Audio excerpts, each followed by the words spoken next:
Hello friends, मैं Mohammad Saidulla, assistant professor, Valmiki BEd college Vaishali, BEd प्रथम वर्ष, course two contemporary Indian education, unit 4th, Giju Bhai Badheka.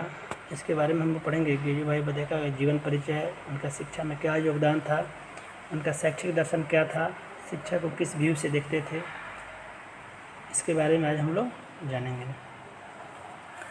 गीजू Bhai Badheka का जन्म 15 नवंबर 1885 ईस्वी को सौराष्ट्र के चित्तल नामक स्थान में हुआ था ना। कहाँ हुआ था ना?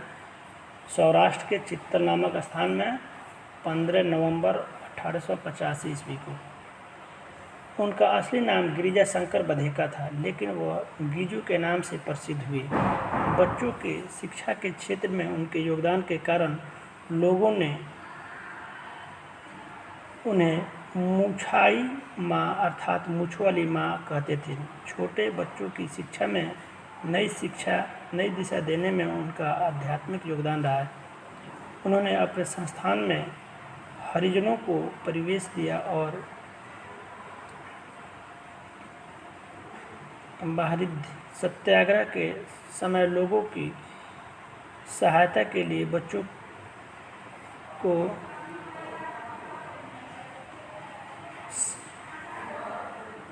वानर सेना संगठित किए। गीजू भाई की कॉलेज की शिक्षा बीच में ही छोड़कर आजीविका के लिए 1907 ईस्वी में पूर्वी अफ्रीका जाना पड़ा।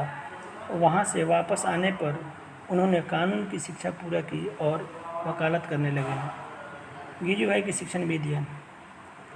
भारतीय बालक मंदिरों एवं प्राथमिक शालाओं में जिस प्रकार के शिक्षण चाहिए थे, उनका श्रेष्ठ मॉडल उन्हें मॉन्टेसरी पद्धति में मिल गया है। शिक्षक अपने विद्यार्थियों के पास इस शिक्षण पद्धति अध्ययन करने बैठ जाए तो वह विद्यार्थी को सजा, पुरस्कार,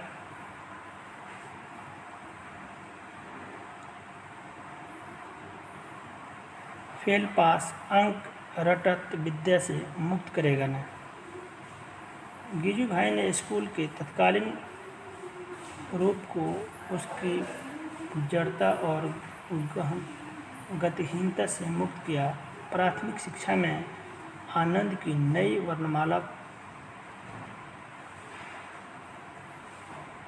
वर्णमाला रची, बाल गौरव की नई प्रणाली रची और शैक्षिक नवाचारों की सही दिशा एवं दृष्टि रुचि रची, जो आज भी प्रासंगिक एवं सार्थक है।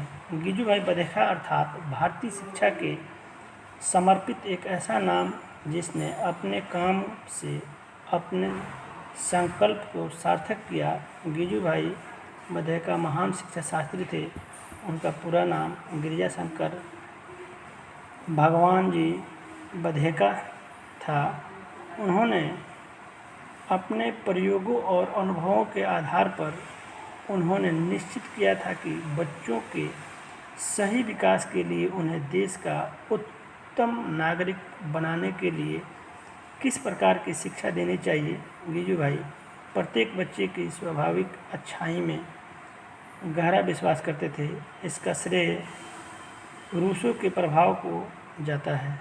रूसो की तरह गीजू भाई भी मानते हैं कि सीखने का प्रमुख सिद्धांत खेल है। बच्चों का जीवन पढ़ाई से बोझ नहीं होना चाहिए, जो उनके लिए अरुचिकर और महत्वहीन है। स्वतंत्रता के माहौल में ही बच्चों की आंतरिक क्षमताओं का स्वतः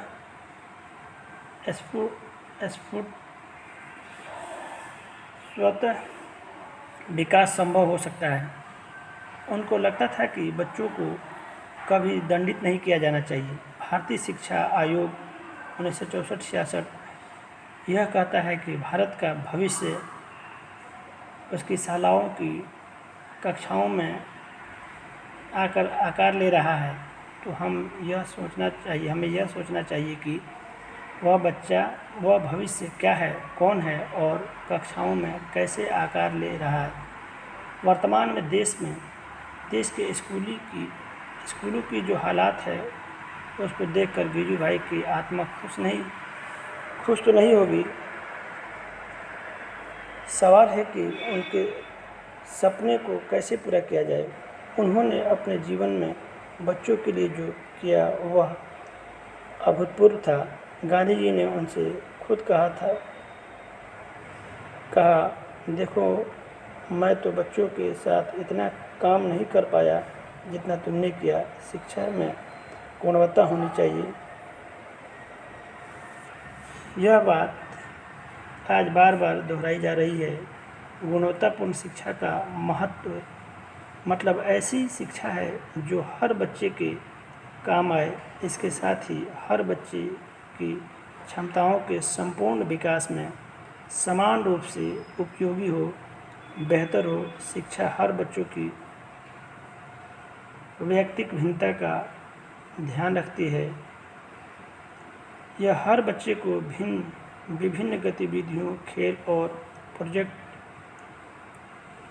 के माध्यम से सीखने का मौका देने वाली होती है। एक सामान्य से स्कूल में गिजू भाई ने जो नवाचार प्रारंभ किया था, एक समय में प्रारंभ किया था, वही तो आनंददायी बाल केंद्रित शिक्षा है। शिक्षा परिवर्तन में यह सबसे अधिक प्रभावशाली प्रक्रिया है। गिजू भाई कोई नियमित शिक्षक नहीं थे और न ही कोई शिक्षा का प्रशिक्षण दिया था।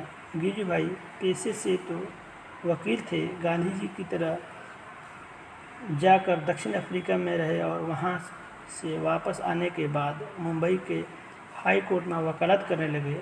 उसी समय उनके बेटे नरेंद्र भाई का जन्म हुआ और उनके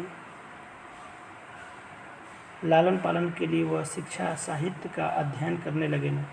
उस समय 1910 से 15 ईस्वी में उन्होंने मोंटेसरी का बहुत गहन अध्ययन किया और दक्षिणमूर्ति बाल मंदिर गुजरात में 20 साल तक बच्चों के साथ में प्रयोग किए।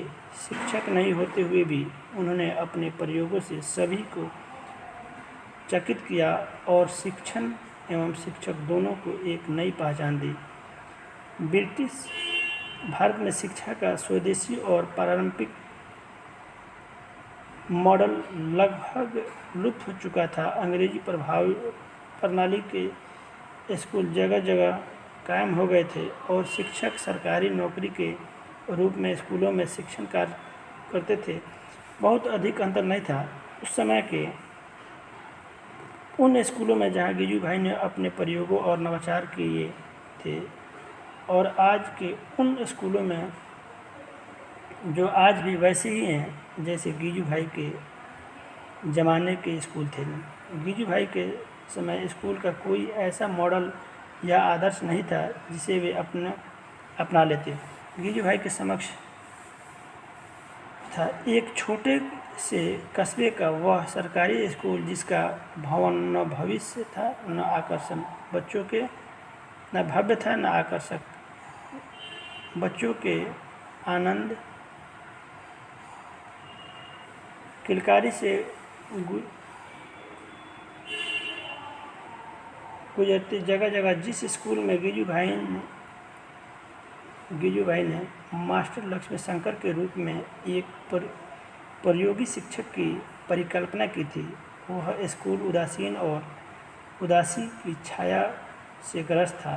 पूरी तरह निरस्त स्कूल जिसमें मनुष्य की सर्वश्रेष्ठ कृति बालक जीवन निर्माण की संस्कार और व्यवहार सीखने आते थे।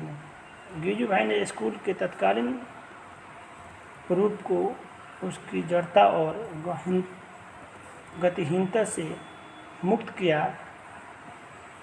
प्राथमिक शिक्षा में आनंद की नई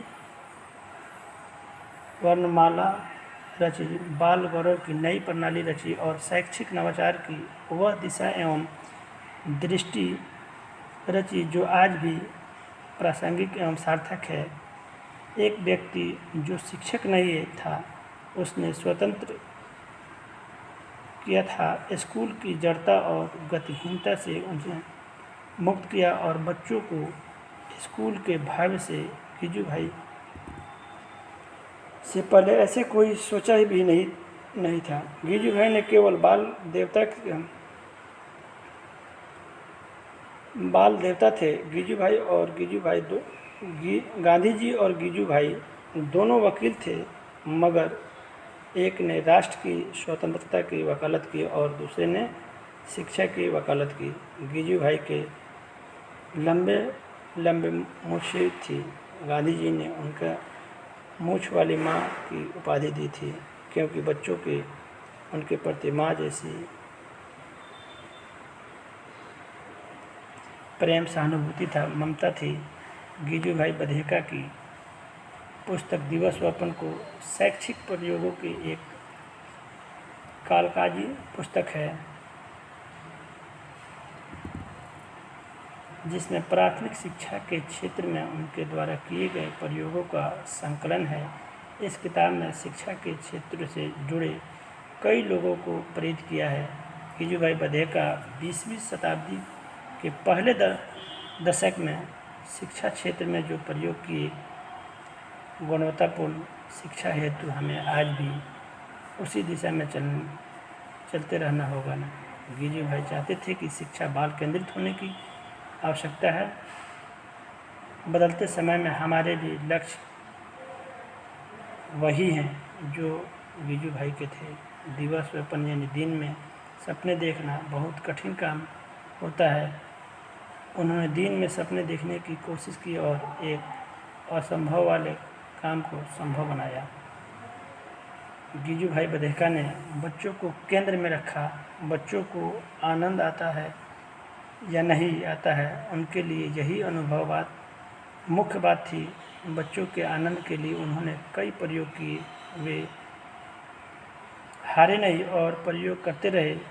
बच्चे सीखें, बच्चे करें, बच्चे खेलें।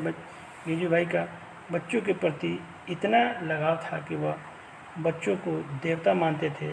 आज शिक्षक यह सोचते हैं कि हमारा काम तो केवल पाठ्य पुस्तक से है। बच्चे के खुश होने या न होने या अस्वच्छ होने से हमारा क्या संबंध है। लेकिन गिजू भाई ने इस नज़रिए को बदल दिया और बताया कि बच्चे स्वस्थ और प्रसन्न रहना शिक्षा का पहला कदम है। इसमें शिक्षक की भूमिका बहुत महत्वपूर्ण एवं विस्तृत है।